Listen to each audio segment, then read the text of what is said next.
అందరికీ ముందుగా నమస్కారం. ఈరోజు లలితా సహస్రనామంలో మనం 131, 132, 133 శ్లోకాలు, అర్థాలు, అలాగే దానిలో దాగి ఉన్న లలితా సహస్రనామాలు తెలుసుకుందాం. ముందుగా 131వ శ్లోకం.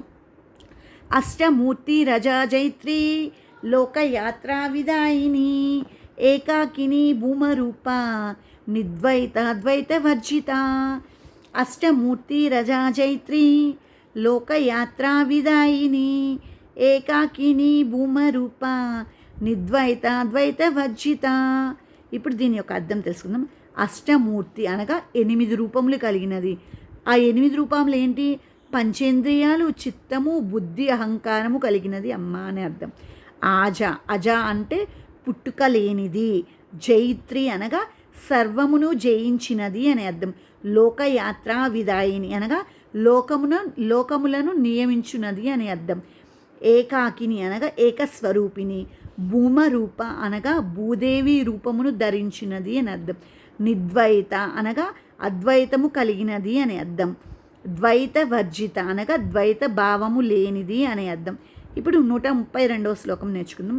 అన్నదా వసుధా వృద్ధ్య బ్రహ్మాత్మైక స్వరూపిణి బృహతి బ్రాహ్మణి బ్రహ్మి బ్రహ్మానంద బలిప్రియ. అన్నదా వసుధా వృద్ధ బ్రహ్మాత్మైక్య స్వరూపిణి బృహతి బ్రాహ్మణి బ్రహ్మి బ్రహ్మానంద బలిప్రియ. ఇప్పుడు దీని యొక్క అర్థం తెలుసుకుందాం. అన్నద అనగా సర్వజీవులకు ఆహారం ఇచ్చునది. వసుధ అనగా సంపదలిచ్చునది. వృద్ధ అనగా ప్రాచీనమైనది. బ్రహ్మాత్మైక స్వరూపిణి అనగా ఆత్మ పరమాత్మల ఐక్య స్వరూపిణి.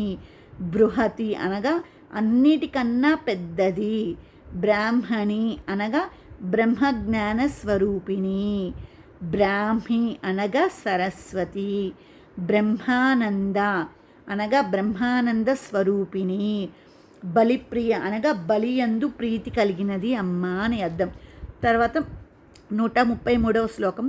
భాషారూప బృహత్సేన భావ వివర్జిత సుకారాధ్య శుభకరీ శోభనా సులభా గతి. భాషారూప బృహత్సేన భావ వివర్జిత సుకారాధ్య శుభకరీ శోభనా సులభా గతి. ఇప్పుడు దీని యొక్క అర్థం తెలుసుకుందాం. భాషారూప అనగా సమస్త భాషలు తన రూపముగా కలిగినది అమ్మ అనే అర్థం. బృహత్సేన అనగా గొప్ప సైన్యము కలిగినది అమ్మ అనే అర్థం. భావ వివర్జిత అనగా భావము అభావము రెండిటినీ లేనిది. సుకారాధ్యాన సుకులైన వారిచే ఆరాధింపబడినది. శుభంకరి అనగా శుభములను కలిగించినది. శోభన అనగా వైభవములను కలిగినది.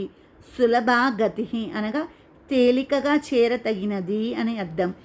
ఈ లలిత సహస్రనామంలో 131, 132, 133 శ్లోకాలు, అలాగే వాటి యొక్క అర్థాలు, అందులో దాగి ఉన్న లలిత సహస్రనామాలు కూడా తెలుసుకున్నాం. తర్వాత వీడియోలో తర్వాత